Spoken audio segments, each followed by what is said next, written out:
Okay, so in this activity, you guys are gonna write down what you think of when you hear the word pornography.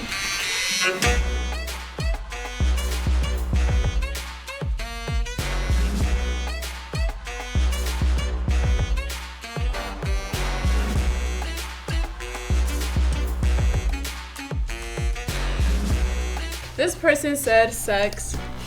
This person said fun, naked people, racist, and relationship goals. Interesting. Okay. Young people are receiving a lot of their messages around relationships from media, and that's fine as long as they're able to critically examine those messages. We realized that this was a missing conversation that we weren't having. Just like with any type of media, if you don't look at it consciously or don't have aren't critical of what the message is sending, it'll definitely skew your perspective.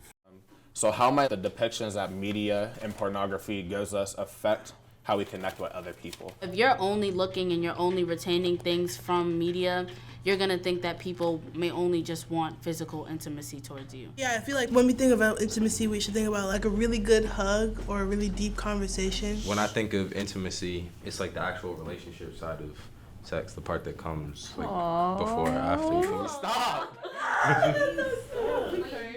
I liked this conversation a lot because I think it introduces the idea that media plays an influential role in how we understand our world a little bit. We know that young people are really connected to this work when they're involved in all parts of it, and so they're much more likely to be, avid messengers of the work. Do you guys think there's different ways to display consent, and is it only verbal? Well, I feel like if you're saying yes and like physically you're doing another thing, like that's not really giving consent necessarily. Sometimes like the girl will be giving cues saying like, oh, I don't want to do this. And the guy just doesn't listen.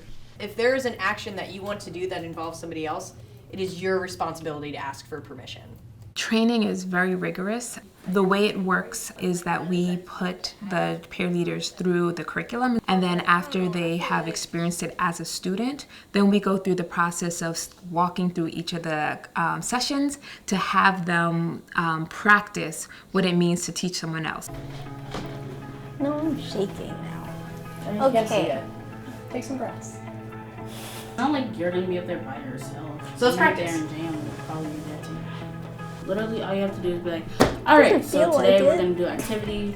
It's like the first time. We go during the school year into communities, like those are community centers, different schools, different jobs, and we basically teach them what we do at Start Strong.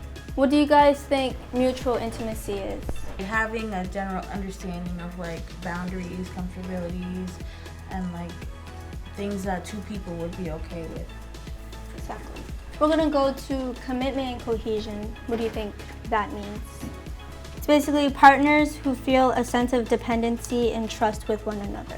What's an example of commitment and cohesion? Probably intimacy. I mean, Yes.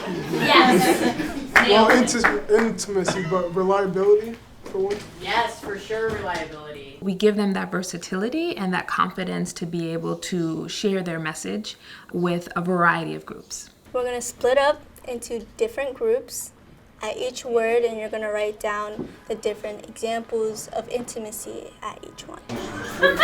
The fact that teens are the ones teaching the curriculum, that is vital. They make it fun, and they make it in a way that teenagers are able to like comprehend and understand it. Hold up, I have a question.